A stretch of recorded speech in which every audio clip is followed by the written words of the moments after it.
প্রায়ই আমার রোগীরা এসে বলে, "স্যার, গত রাতে আমার বাচ্চার জ্বর ছিল ১০৩, ১০৪, সাপোজিটরি দিয়েছি।" এই সাপোজিটরি ট্যাবলেট সিরাপ নিয়ে আমাদের দেশে একটা ভুল ধারণা প্রচলিত আছে। মনে করা হয় যে জ্বর অনেক বেশি হইলে সাপোজিটরি দিতে হবে।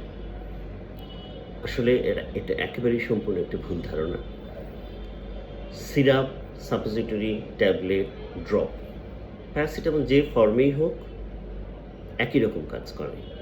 বরং ক্ষেত্র বিশেষে প্যারাসিটামল যদি মুখে দেওয়া হয় সাপোজিটরির চেয়ে বেশি কাজ করে।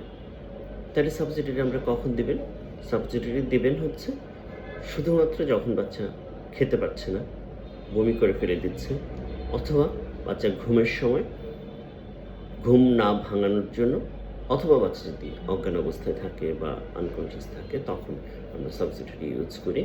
কখনোই এটা মনে করা যাবে না যে মুখে খাওয়ার ওষুধের চেয়ে সাবস্টিটিউটই অনেক বেশি কাজ করে। কখনোই সেটা না।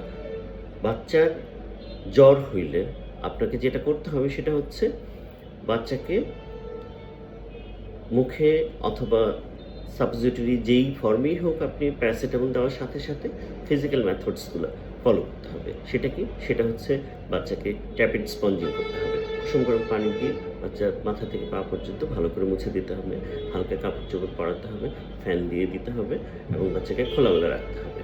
তাহলেই জ্বর কমে আসবে। ধন্যবাদ।